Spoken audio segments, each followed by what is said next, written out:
सुप्रभात बच्चों हम इससे पहले वाले वीडियो में हमारी पाठ 12 हार नहीं होती कविता पढ़ चुके हैं। बच्चों यह कविता बहुत ही अच्छी थी, बहुत ही प्रेरणादायक थी, इससे हमें काफ़ी कुछ सीखने को मिला है ना।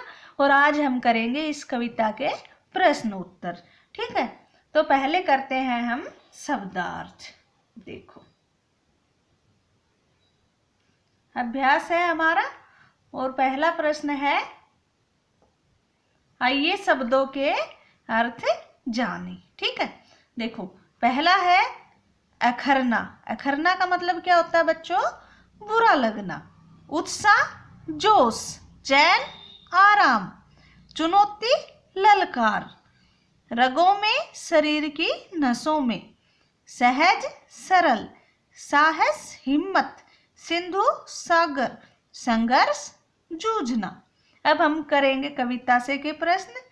देखो प्रश्न क्या है, चींटी की मेहनत बेकार क्यों नहीं होती? बच्चों हमने कविता पढ़ी थी, तो आप सोचो बताओ चींटी की मेहनत बेकार क्यों नहीं होती?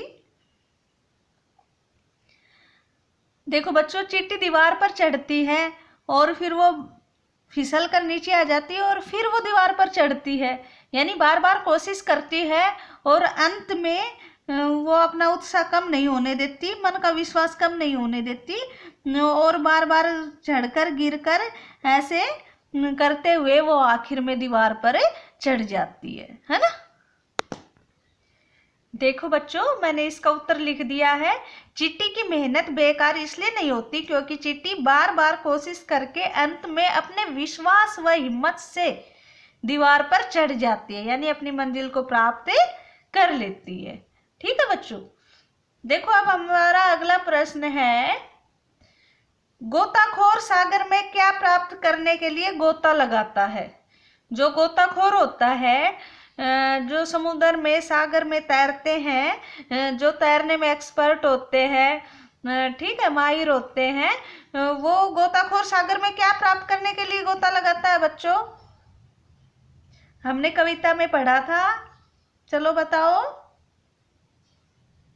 मोती प्राप्त करने के लिए, है ना। तो हम इसका उत्तर लिखते हैं। देखो गोताखोर सागर में मोती प्राप्त करने के लिए गोता लगाता है। अगला प्रश्न है, व्यक्ति की जय जयकार कब होती है? बताओ बच्चों, व्यक्ति की जय जयकार कब होती है? उसकी चारों तरफ मतलब प्रशंसा बड़ाई होती है, कब होती है बताओ, सोचो। देखो बच्चों मैंने इसका उत्तर लिख दिया है, जब व्यक्ति सफलता प्राप्त करने के लिए संघर्ष करता है, साहस, विश्वास व कठिन परिश्रम से निरंतर प्रयास करता है और अंत में अपनी मंजिल को प्राप्त करता है। ठीक है, यानी अंत में अपनी मेहनत से मंजिल प्राप्त करता है। ठीक है बच्चों, यानी जो परिश्रम करता है, मन में विश्वास रखता है, हिम्मत दिखाता है और अंत में अपनी मंजिल को प्राप्त करता है, उसी व्यक्ति की जय जयकार होती है। बच्चों इसको आप अपने शब्दों में भी लिख सकते हो। ठीक है, आप भी गलत नहीं लिखोगे। जब आप कविता को अच्छे से मतलब पढ़ लेते हो तो आप खुद भी उत्तर लिख सकते हो। ठीक है ना, आपका उत्तर भी गलत नहीं होगा। अगला प्रश्न देखते हैं, कविता में सफलता प्राप्त करने का क्या उपाय बताया गया है? चलो बताओ, सोचो। देखो बच्चों इसका उत्तर है, असफलता को चुनौती के रूप में स्वीकार करना, अपनी कमियों को दूर करना, साहस, कठिन परिश्रम व लगातार प्रयास करने से सफलता को प्राप्त किया जा सकता है। ठीक है, यानी जो हमारी कमी है उनको हम देखकर दूर करें, असफल भी हो जाएं तो उसको चुनौती के रूप में स्वीकार करें, है ना। लगातार कठिन परिश्रम करते रहें, कोशिश करते रहें तो अंत में हम सफलता को प्राप्त कर सकते हैं। ठीक है बच्चों, देखो बच्चों अब हम करते हैं आपकी बात के प्रश्न उत्तर। अपनी कोई एक कमी बताएं जिसे आपने कोशिश करके दूर कर लिया हो।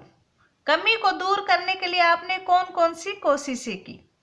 चलो बच्चों बताओ, ये आपको खुद उत्तर देना है बच्चों, जैसे आपकी बात, यानी आपकी बात होनी चाहिए, आपका उत्तर होना चाहिए इसमें। बच्चों आप अपनी कोई एक कमी बताएं जिसे आपने कोशिश करके दूर कर लिया हो। ठीक है, बताओ क्या कमी थी और फिर कमी को दूर करने के लिए आपने कौन कौन सी कोशिशें की। देखो बच्चों हम में कमी हर एक इंसान में कोई ना कोई कमी होती है, हमें अपनी मेहनत करके कोशिश करके उसको दूर कर लेना चाहिए।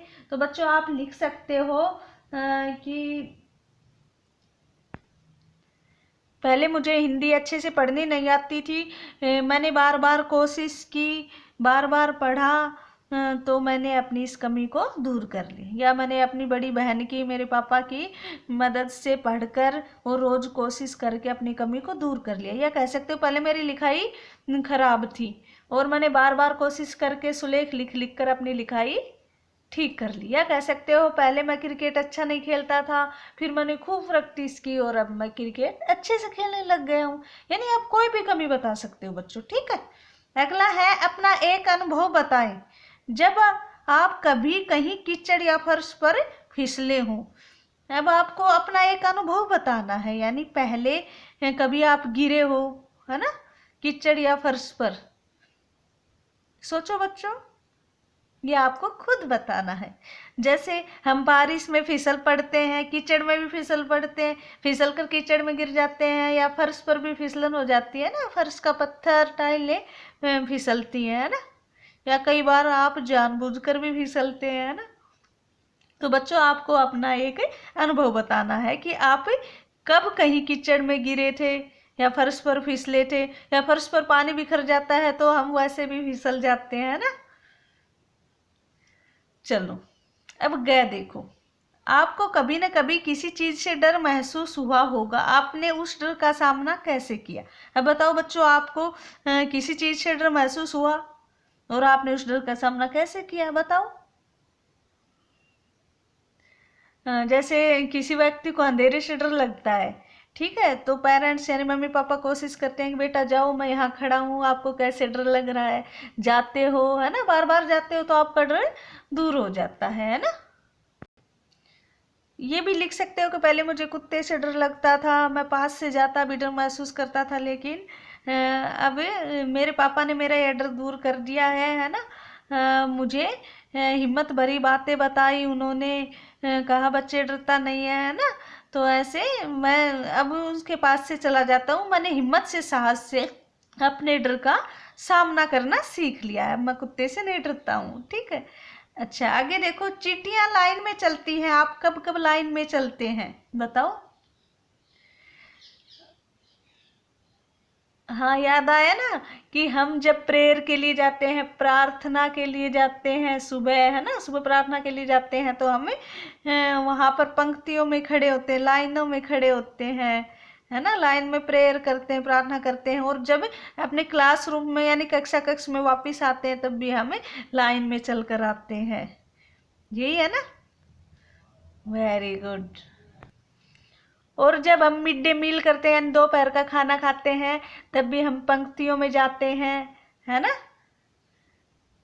ऐसे ही है ना, पंक्तियों में चल कर जाते हैं और पंक्तियों में ही वापिस आते हैं, यही है ना बच्चों। और जब हम कोई रैली निकालते हैं तब भी हमें गांव में से या किसी भी जगह जहाँ पर रैली निकलती है पंक्तियों में चलते हैं, है ना। Very good. ठीक है बच्चों, ये थे हमारे शब्दार्थ कविता से और आपकी बात के प्रश्न उत्तर। और अगले वीडियो में हम करेंगे कविता से आगे और भाषा की बात के जो प्रश्न रह गए हैं वो। ओके बच्चों, इनको अच्छे से देखना, समझना, ठीक है, और अपना ख्याल रखना।